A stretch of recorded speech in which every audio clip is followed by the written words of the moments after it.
Hi friends, എല്ലാവർക്കും fab കുക്കേഴ്സിൻ്റെ YouTube ചാനലിലേക്ക് സ്വാഗതം. ഇന്ന് ഞാൻ വന്നിരിക്കുന്ന ക്ലോത്തും കൊണ്ടുള്ള വീഡിയോ നമുക്ക് കുറച്ച് കഴിയുമ്പോൾ ഉണ്ട്. അതായത് 12 മണിക്കുണ്ട്.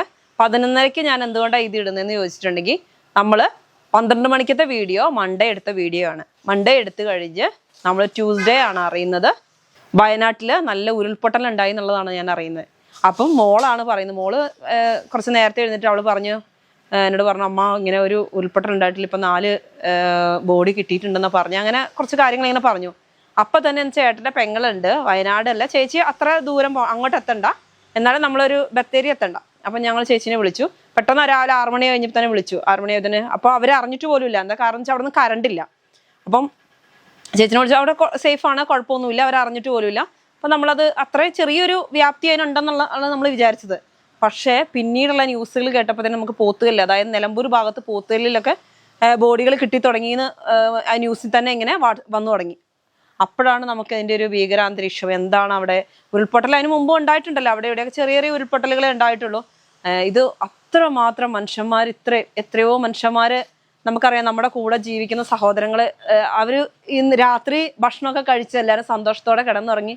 രാവിലെ നേരം എടുക്കാൻ അവരില്ല. അതിന് മുമ്പ് തന്നെ അവർ മൊത്തം അങ്ങോട്ട് പോയേക്കാണ്. ആ ഒരു ഭാഗം തന്നെ അല്ലേ, ആ ഒരു അവസ്ഥകൾ നമുക്ക് എന്താ പറയുക പറഞ്ഞറിയിക്കാൻ. നിങ്ങൾ എല്ലാവരും ന്യൂസിൽ കാണുന്നുണ്ട്, നമ്മൾ ന്യൂസിൽ കാണുന്നതന്നെ ഉള്ളൂ. ഒരുപാട് കസ്റ്റമേഴ്സ്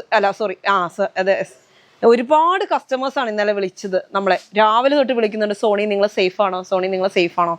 ഈ മെസ്സേജാണ് കൂടുതൽ വരുന്നത്. പിന്നെ അത്ര ബന്ധമുള്ളവർ നമ്മൾ വിളിക്കുന്നുണ്ട്. എന്നുവെച്ചാൽ നമ്മളെ ശല്യപ്പെടുത്തണമെന്ന് വെച്ചാൽ ഒരു മെസ്സേജ് അയച്ചുകൊണ്ടേ ഇരിക്കാം.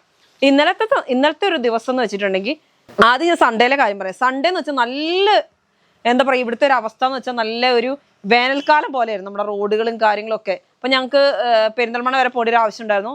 ഞങ്ങളത് 5:30 ആയപ്പോൾ പോയി. രാത്രി ഞങ്ങൾ റിട്ടേൺ തിരിച്ചു വന്നു. അപ്പോഴൊന്നും ഒരു മഴയുടെ ഒരു പ്രശ്നവും ഇല്ല. അപ്പം ഞങ്ങൾ പറഞ്ഞു റോഡിലൊക്കെ എന്ത് സുഖം, ഒരു മഴക്കാലം നമ്മൾ പറയത്തില്ല, അത്ര നല്ല സൂപ്പർ ക്ലൈമറ്റ് ആയിരുന്നു. പക്ഷെ അത് കഴിഞ്ഞ് വന്നൊരു 12 മണി കഴിയുമ്പോഴത്തേനും മഴ തുടങ്ങിയെന്ന് വെച്ചാൽ നല്ല മഴ. പിന്നെ നിൽക്കും, കുഴപ്പമൊന്നുമില്ല. പിന്നെ കുറച്ചു വീണ്ടും നല്ല കാറ്റും മഴയൊക്കെ. അപ്പം അങ്ങനെ കുറച്ചായിട്ട് കാറ്റും മഴയായിട്ട് നമുക്കിവിടെ കറണ്ടുകളൊന്നും ഇല്ല. അതെല്ലാവർക്കും അറിയാവുന്നൊരു കാര്യം. കറണ്ട് ഉണ്ടാവില്ല വെച്ചാൽ മരങ്ങൾ വീഴുകയാണ്. അങ്ങനെയൊക്കെ ഒരു പ്രോബ്ലത്തിലായിരുന്നു കുറച്ച് ദിവസങ്ങളായിട്ട് തന്നെ. പക്ഷെ എന്നിട്ട് ഈ മൺഡേയിൽ രാവിലെ തുടങ്ങിയ മഴ, ഞാൻ മൺഡേ ഇവിടെ സ്റ്റാഫുകളൊക്കെ വരുമ്പോൾ ഇങ്ങോട്ട് കടയിലോട്ട് കയറത്തില്ല. അങ്ങനത്തെ അത്ര മാത്രം വെള്ളമാണ്, അങ്ങനെയാണ് കയറി വരുന്നത്. അത്ര മഴയായിരുന്നു. അപ്പം ഞങ്ങളത് പറഞ്ഞു. അപ്പോൾ ഞങ്ങൾ വീഡിയോ എടുത്തു, തിങ്കളാഴ്ച വീഡിയോ എടുത്തു. അപ്പോൾ മോനെ സ്കൂളെന്ന് ഞാൻ അതിനകത്ത് പറയുന്നുണ്ട്. മോന് സ്കൂൾ 2:30 വിട്ടു. ശരിയാണ്, അവനെ അത് വിട്ട് വന്നു. അപ്പോൾ അത് കഴിഞ്ഞിട്ടാണ് നമ്മൾ വീഡിയോ ഒക്കെ എടുക്കുന്നപ്പോഴാണ് വൈകുന്നേരം രാത്രിയോളമായി. പക്ഷെ അന്ന് രാത്രി ഞങ്ങൾ പോകുമ്പോൾ ഇവിടുന്ന് ഞങ്ങൾക്ക് ഇറങ്ങാൻ പറ്റത്തില്ല. ഇറങ്ങി ഞങ്ങളെ കാറിലോട്ട് കയറാൻ പറ്റത്തില്ല. അത്ര മാത്രം മഴയാണ്. അങ്ങനെ മഴ, എന്തൊരു മഴയാന്ന് വെച്ചാൽ റോഡൊക്കെ വെള്ളം കൊണ്ട് നിറയ്ക്കുന്ന, അങ്ങനെ മഴ നിൽക്കുന്നേ ഇല്ല. അപ്പം തന്നെ ഞങ്ങൾ പറഞ്ഞു, ഇങ്ങനെ മഴ നിന്ന് എപ്പോൾ തുടങ്ങിയ മഴയാ, എല്ലാ വരുന്ന കസ്റ്റമേഴ്സൊക്കെ അങ്ങ് നനഞ്ഞാ വരുന്നത്, അത്ര മഴയും. അപ്പം തന്നെ എല്ലാവർക്കും ഈ മൂടിക്കെട്ടിയുള്ള കാലാവസ്ഥയും എല്ലാം കൂടെ കാണുമ്പോൾ എല്ലാവർക്കും ഒരു പേടി ഉണ്ടായിരുന്നു, എന്താ അവസ്ഥ. പ്രത്യേകിച്ച് നിലമ്പൂർ മലയോര മേഖലയാകുമ്പോൾ ഞങ്ങൾ സേഫാണ്, ഞങ്ങൾക്ക് ഇവിടെ ആർക്കും ഒരു കുഴപ്പമില്ല. പിന്നെ നമുക്ക് ഇന്നലെ നമ്മൾ സ്റ്റാഫുകൾ രാവിലെ 6 മണിക്ക് സ്റ്റാഫ് വിളിച്ച് പറഞ്ഞു, ഞങ്ങളുടെ ഇവിടെ വെള്ളം കയറിയിട്ടുണ്ട് ചേച്ചി, വരാൻ പറ്റില്ല. അപ്പോൾ അടുത്ത സ്റ്റാഫ് പറഞ്ഞു, ഞങ്ങൾക്കും പോരുന്ന റോഡിൽ വെള്ളം കയറിയിട്ടുണ്ട്, വരാൻ പറ്റില്ല. അങ്ങനെ എല്ലാവരും 2-3 പേര് വിളിച്ച് പറഞ്ഞപ്പോൾ നമ്മൾ വേണ്ട, ഇന്ന് ആരും വരണ്ട എന്നുവെച്ചാൽ എല്ലാവരും സേഫ് ആയിക്കോട്ടെ എന്ന് വെച്ചു. അപ്പം ഞാനും ഹസ്ബൻഡും മക്കളെ വീട്ടിലിരുത്താനൊരു പേടി. എന്നു വെച്ചാൽ ഇനി എന്താ അവസ്ഥ എന്നറിയില്ലല്ലോ. നമ്മൾ പോരുന്ന വഴിക്ക് വെള്ളമുണ്ട്, ഞങ്ങൾ കുറച്ച് മാറി ഞങ്ങൾക്ക് വരാം, കുഴപ്പമില്ല, ഞങ്ങൾക്ക് അവിടെ പ്രശ്നമൊന്നുമില്ല. അപ്പം ഞങ്ങൾ വന്നു സേഫായിട്ട്, മക്കളുമായിട്ട് ഞങ്ങൾ ഞങ്ങൾ സേഫായിട്ട് ഇവിടെ വന്നു കഴിഞ്ഞുകൊണ്ട് മോൾ എന്നോട് പറഞ്ഞ ഒരു കാര്യം എന്ന് വെച്ചാൽ, അമ്മയുടെ കസ്റ്റമേഴ്സിനൊക്കെ വിളിക്കുക, കസ്റ്റമേഴ്സിനൊക്കെ എന്താ അവസ്ഥ എന്ന് അറിയത്തില്ലല്ലോ. അവള് നേരെ പോയി ഇരുന്നിട്ട്, ഞാൻ പറഞ്ഞില്ലേ വാർത്ത ഫസ്റ്റ് തുടങ്ങുന്നത് അവൾ എന്നോട് പറഞ്ഞു, അമ്മ ഇങ്ങനെ ഒരു പ്രശ്നം ഉണ്ടായി എന്നുള്ളത്. അത് വന്നിട്ട് നേരെ അവള് കസ്റ്റമേഴ്സിന്റെ എല്ലാ നമ്പറും എനിക്ക് എല്ലാം എടുത്തു തന്നു. അതിനകത്ത് നമ്മുടെ മേപ്പാടി പഞ്ചായത്തിലുള്ള നമുക്കുള്ള കസ്റ്റമേഴ്സിനെ അറിയാലോ. അപ്പം ഞങ്ങൾ എന്നിട്ട് ഒരു എന്ന് വെച്ചാൽ രാവിലെയൊക്കെ അവർക്ക് എന്തൊരു ബുദ്ധിമുട്ടെന്നൊക്കെ ഉച്ചയായപ്പോൾ ഞങ്ങൾ എല്ലാവർക്കും മെസ്സേജ് അയച്ചു. അപ്പോൾ എല്ലാവരും ഓൺലൈനിലുണ്ട്. അതാണ് ഞങ്ങൾക്ക് ഏറ്റവും സന്തോഷമായ ഒരു കാര്യം. ആർക്കും നമ്മുടെ കസ്റ്റമേഴ്സിനൊന്നും സംഭവിച്ചിട്ടില്ല എന്ന് നമുക്ക് മനസ്സിലായി. ആർക്കും ഒന്നും സംഭവിക്കല്ലേ. പക്ഷെ ഇന്നത്തെയൊക്കെ തന്നെ സൈന്യം വരുന്നു. ഇന്നലെ ഞങ്ങളുടെ ഇവിടുത്തെ എന്ന് വെച്ചാൽ ഇത് ഹൈവേയുടെ അവിടെയാണ് നമുക്ക്. പക്ഷെ നമുക്ക് വെള്ളത്തിനൊന്നും ഒരു വെള്ളം കൊണ്ടൊന്നും നമുക്കൊരു ബുദ്ധിമുട്ടും ഉണ്ടായിട്ടില്ല. നമുക്ക് ഇതുവരെ അങ്ങനത്തെ ഒരു ബുദ്ധിമുട്ടും വന്നിട്ടില്ല. ഇനി മുമ്പുള്ള വെള്ളമൊന്നും കയറി നമ്മൾ കടയ്ക്കോ അല്ലെങ്കിൽ ഞങ്ങൾക്ക് വീടിനൊന്നും അങ്ങനത്തെ പ്രശ്നങ്ങളൊന്നും ഉള്ള സ്ഥലങ്ങളല്ലാത്തതുകൊണ്ട് ഞങ്ങളെ ബാധിച്ചിട്ടില്ല. പക്ഷെ ഇങ്ങനെ ഉരുൾപൊട്ടലൊക്കെ നമ്മൾ വിചാരിക്കുന്നിടത്തോളം നല്ലല്ലോ വെള്ളം വരിക. അതുകൊണ്ട് നമുക്കൊന്നും പറയാൻ പറ്റില്ല. അതുകൊണ്ട് അത് നമ്മൾ അതിന് വേണ്ടിയുള്ള സേഫ് ഒന്നും ആയിട്ടില്ല. എന്ന് വെച്ചാൽ അങ്ങനെ ഇതുവരെ നമുക്ക് ഷോപ്പിൽ വെള്ളമൊന്നും കയറുന്ന ഒരു പ്രശ്നമൊന്നും വന്നിട്ടില്ല.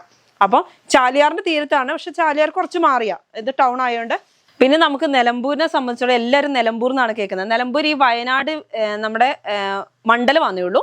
പക്ഷെ വയനാട് അങ്ങോട്ട് നല്ല ദൂരമുണ്ട്. ഞങ്ങൾക്കൊരു 3 മണിക്കൂറിൽ മേലെ എനിക്ക് തോന്നുന്നു അങ്ങോട്ട് പോകണം. നമ്മൾ പോയിട്ടില്ല കേട്ടോ, ഞാൻ ഇതുവരെ കണ്ടിട്ടില്ല ആ സ്ഥലം. പക്ഷെ ഞാൻ പോവലുണ്ട്. ഞാൻ പറഞ്ഞില്ല, ഒരു പെങ്ങളുണ്ട് അവിടെ. അപ്പോൾ അവിടെ ഞങ്ങൾ എന്താ വെച്ചാൽ ഞങ്ങൾക്ക് ഇഷ്ടം വയനാട് എന്ന് പറഞ്ഞ സ്ഥലം. നല്ല ക്ലൈമറ്റ് ആണ്, നല്ല നമുക്ക് മെയിനായിട്ട് ഞങ്ങൾ എനിക്ക് ഒന്ന് 2 മാസം കൂടുമ്പോഴേക്കും ഞങ്ങൾ ഇടയ്ക്കൊരു ട്രിപ്പ് പോകുന്നത് സൺഡേ അല്ലെങ്കിൽ ഒരു സാറ്റർഡേ വൈകുന്നേരം പോയി, സൺഡേ അല്ലെങ്കിൽ സൺഡേ ഒരു പ്രോഗ്രാം എന്തെങ്കിലും നമുക്ക് തീർക്കാനുണ്ടെങ്കിൽ അത് തീർത്ത് ഒരു ഉച്ചയ്ക്ക് 2 മണിക്ക് പോയി മൺഡേ രാവിലെ വരുന്ന രീതിയിൽ ഞങ്ങൾ ഇടയ്ക്കിടയ്ക്ക് പോകുന്ന ഒരു സ്ഥലമാണ് ഈ വയനാട്.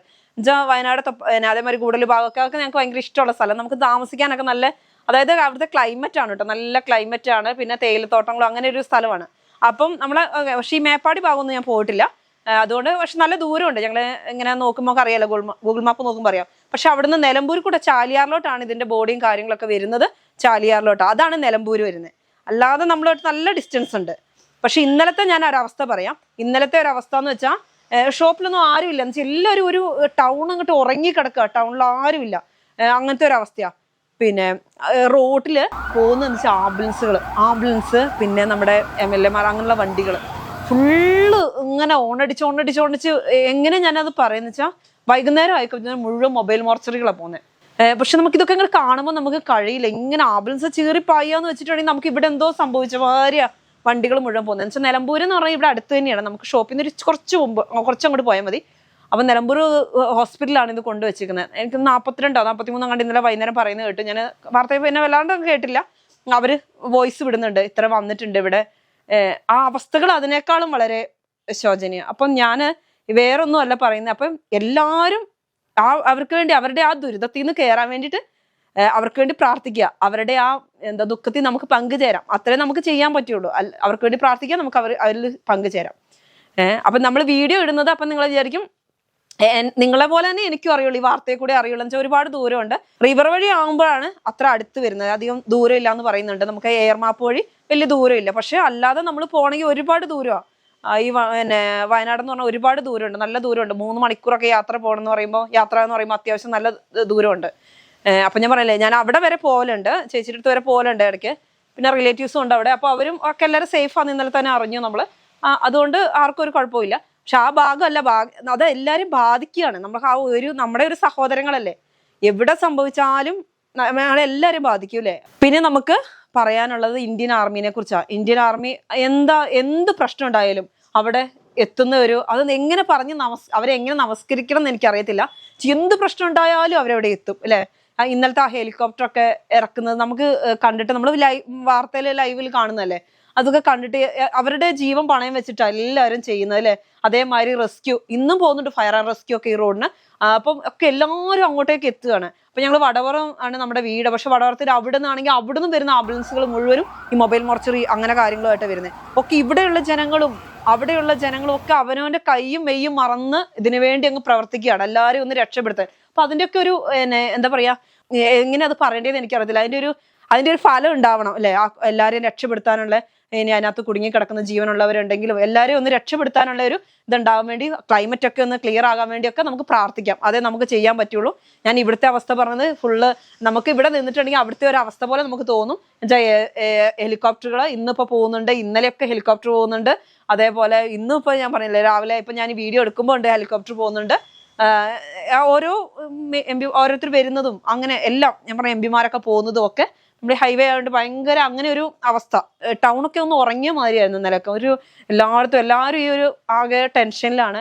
കുറെ ഇവിടെയൊക്കെ ഉള്ളവർക്ക് എല്ലാവരും പോയിരിക്കുകയാണ് രക്ഷപ്പെടുത്താൻ വേണ്ടി. പോത്തുകല്ല് ഭാഗത്തൊക്കെ അവിടത്തേക്ക് അവിടെ ഒരു തുരുത്താണ്. ആ തുരുത്തിൽ വന്നടിയുന്ന അവരെങ്ങനെയാ ആ കാട്ടിക്കൂടെ ഒക്കെ പോയി ചെയ്യുന്ന ആ എന്താ പറയുന്ന അവരുടെ ജീവൻ പോലും പണയം വെച്ച് എല്ലാവരും ചെയ്യുന്ന കാണുമ്പോൾ നമുക്ക് എങ്ങനെ അവരോടൊക്കെ നന്ദി പറയേണ്ടത് അറിയില്ലല്ലേ. അത്ര എന്താ പറയാ, അവരവരുടെ ജീവൻ പണയം വെച്ചിട്ട് ചെയ്യുന്ന കാര്യം എനിക്ക് സംസാരിക്കാൻ കഴിയുന്നില്ല.